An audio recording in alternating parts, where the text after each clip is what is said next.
ਬਣਾਉਣੀ ਹੈ ਯਾਰ ਜੀ अस्सलाम वालेकुम जनाब। एबटाबाद टनल है जी, लंबाई 1724 जी ਲੈਂਥ है जी।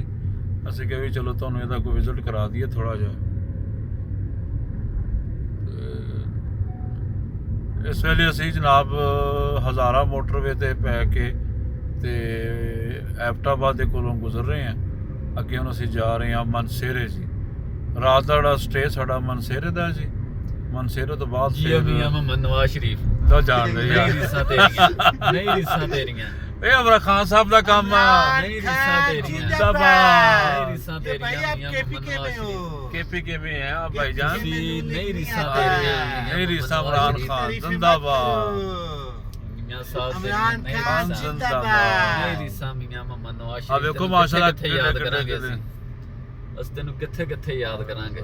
ਹੁਣ ਨਾ ਲੱਭ ਇਹ ਭਾਈ ਤੂੰ ਉੱਤੇ ਪਿਆ ਵੀ ਯਾਦ ਕਰਦਾ ਤੈਨੂੰ ਕਿੱਥੇ ਕਿੱਥੇ ਯਾਦ ਕਰਾਂਗੇ। ਇਹ ਜ਼ਿਹਨ 'ਚ ਰੱਖਿਓ, ਇਹ ਸੀ ਪੈਕ ਦਾ ਹਿੱਸਾ ਆ, ਠੀਕ ਹੈ। ਚਲੋ ਯਾਰ ਅੱਛੀ ਗੱਲ ਆ ਯਾਰ। ਬਸ ਦੇਖੋ ਅੱਛਾ ਜਿੰਨੇ ਕੀਤਾ ਉਹਨੂੰ ਅੱਛਾ ਬਹੁਤ ਸਹੀ, ਜਿੰਨੇ ਬਣਾਇਆ ਨਾ ਅੱਛਾ। ਸੁਣੋ ਦੁਆ ਹੈ ਪੈਕ ਦਾ ਹਿੱਸਾ ਹੈ ਨਾ ਜੀ ਇਹ। ਹਾਂਜੀ ਜਿਹਨੂੰ ਮਰਜ਼ੀ ਪੁੱਛ ਲਈਏ। ਤੁਸੀਂ ਇਹ ਦੁਆ ਕਰੋ, ਇਹ ਗੱਲ ਸੁਣੋ। ਤੁਸੀਂ ਕਹੋ ਜਿਹੜੇ ਚੋਰ ਆ ਨਾ ਅੱਲਾ ਇਹ ਕਹਿ ਦਿਓ ਦੁਆਵਾਂ ਕਰ ਕਰਕੇ ਨਾ ਇਮਰਾਨ ਖਾਨ ਨੂੰ ਠੋਕਿਆ ਸੀ। ਇਹ ਦੁਆਵਾਂ ਕਰ ਕਰਕੇ ਇਹੀ ਦੁਆਵਾਂ ਕਰਕੇ ਵੀ ਜਿਹੜਾ ਅੱਲਾ ਨੂੰ ਤਬਾਹ ਬਰਬਾਦ ਕਰਦੇ। ਇਹ ਯੂਥੀਏ ਵੀ ਕਹਿੰਦੇ ਹੁੰਦੇ ਸੀਗੇ। ਗੱਲ ਯੂਥੀਏ ਦੀ ਨਹੀਂ ਹੈ ਨਾ, ਪਟਵਾਰੀਆਂ ਦੀ ਗੱਲ ਅਸੀਂ ਕਰਦੇ ਆ ਓਵਰ ਆ। ਇਹ ਯੂਥੀਏ ਵੀ ਜੰਨਾਂ ਜਵਾਬ ਦੇ ਦਿਲਾਂ ਚੋਂ ਕੱਢਦਾ ਉਹਨੂੰ।